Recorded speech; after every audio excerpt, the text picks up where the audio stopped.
Hi and welcome back to another Girl Gone London video. If you're new here, my name is Kaylin and today we're figuring out what in the world happens to the U in words like color and favor and honor in American English. Also, I'm a dual UK and American citizen and I've lived in the UK for over 10 years, so if you're new, welcome to the channel. If you're not familiar, Americans use an OR ending for many words and British English use an OUR ending. Examples include behavior, color, favor, harbor, humor, neighbor, rumor. Notably, there are some words that both countries spell the same, with the OUR including devour, flower, hour, contour, and tour.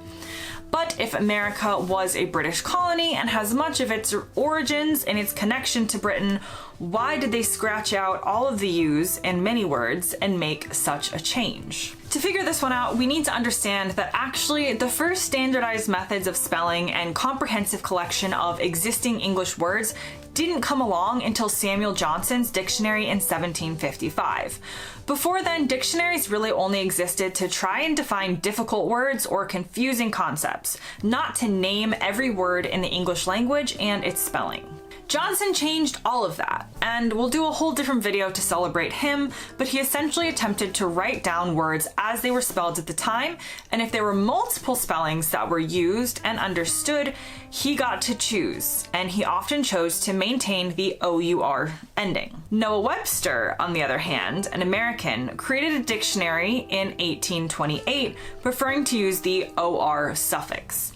The OUR spelling decision by Johnson was attempting to preserve the French origins of many words. He famously felt that the French generally supplied us, while the OR ending used by Webster was more about the Latin origins of words, as well as a pretty big dose of independence and rebellion in language, because wouldn't you make some changes as well if you had broken free from a country you felt you no longer wanted to be ruled by? You might wonder why the US didn't adopt Johnson's dictionary, but Johnson's dictionary was pre-1776, i.e.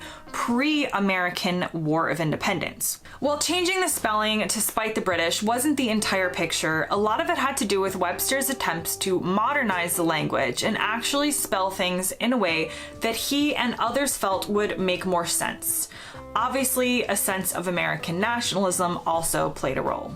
And it might sound silly in today's day and age that both Johnson and Webster were choosing spellings, but at the time, words do not necessarily come pre-packaged with proper spellings. Language is change, and it has been since forever. If you look up the history of English, Britannica is the first to tell you that English today is constantly changing language that has been influenced by a plethora of different cultures and languages, and this was even more true back in those days.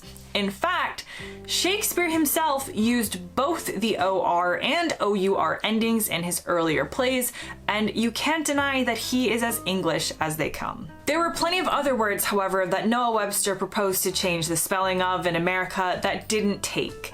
We'll go over those words in a video on the All-American Atlas channel if you're interested in learning more about him and the weird way he wanted to spell the word women. Now, in the UK in the 17th century, the Old Bailey actually ruled that OUR endings were the correct British spelling, and even if the word had Latin origins, the U would still be kept, which is demonstrated in a word like neighborhood. Another interesting note, however, is that some of the words originally spelled in Johnson's dictionary in Britain that had a U at the time, like mirror, ambassador, emperor, governor, and superior, have now dropped the U.